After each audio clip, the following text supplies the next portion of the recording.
Hallelujah, hallelujah, hallelujah, hallelujah, hallelujah, hallelujah.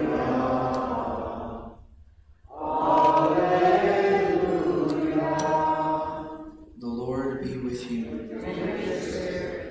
A reading from the Holy Gospel according to Mark.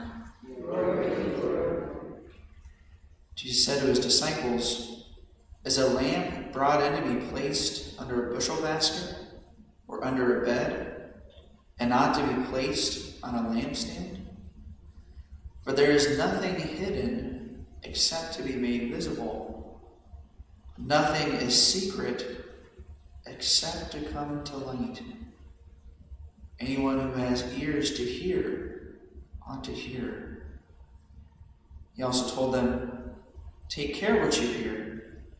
The measure with which you measure will be measured out to you, and still more will be given to you. To the one who has, more will be given. From the one who has not, even what he has will be taken away." The Gospel of the Lord.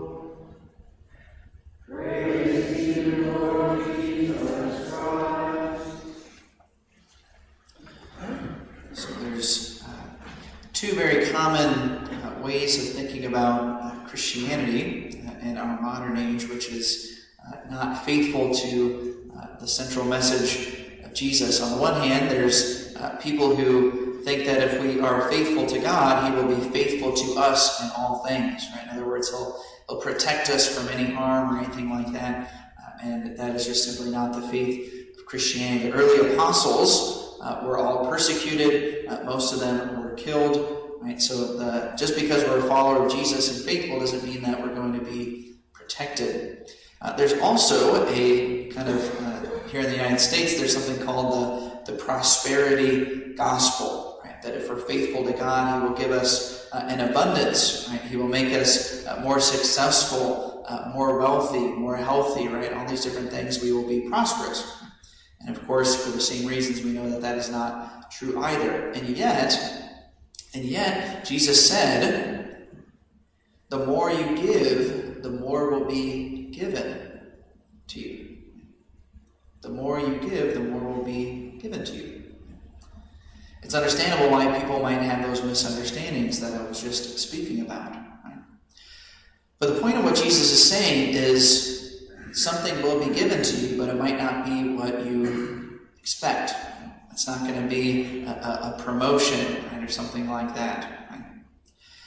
When we give ourselves to God and to others through acts of charity and through acts of love, right, through acts of self-sacrifice, then God gives us more of that fire of love within us.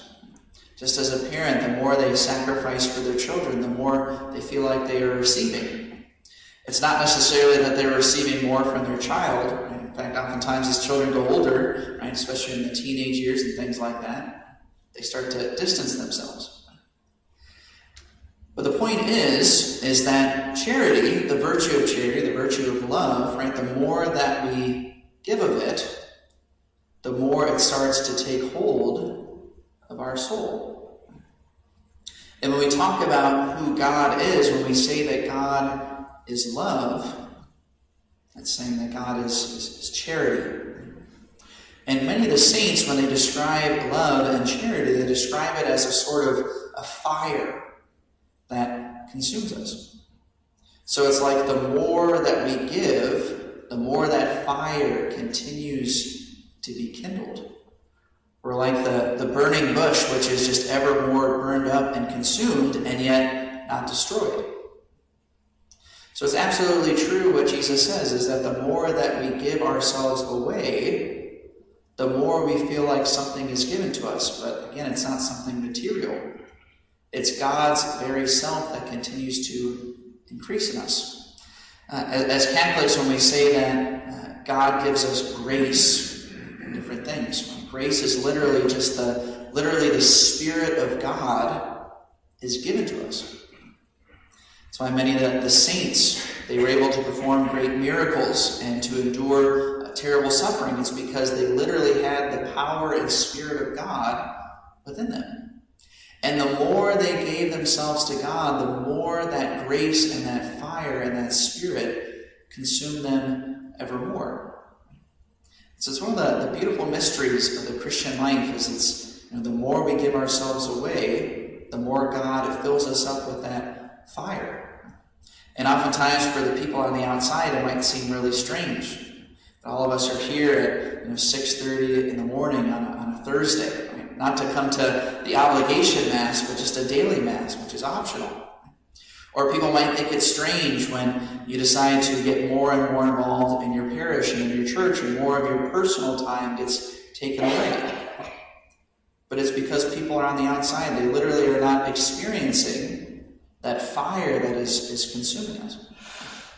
And so it's a beautiful thing to keep in mind every day in our prayer and every week and month and year as we examine how we're growing in our faith. The more that we allow God to stretch us in charity and in sacrifice, the more He's going to fill us up.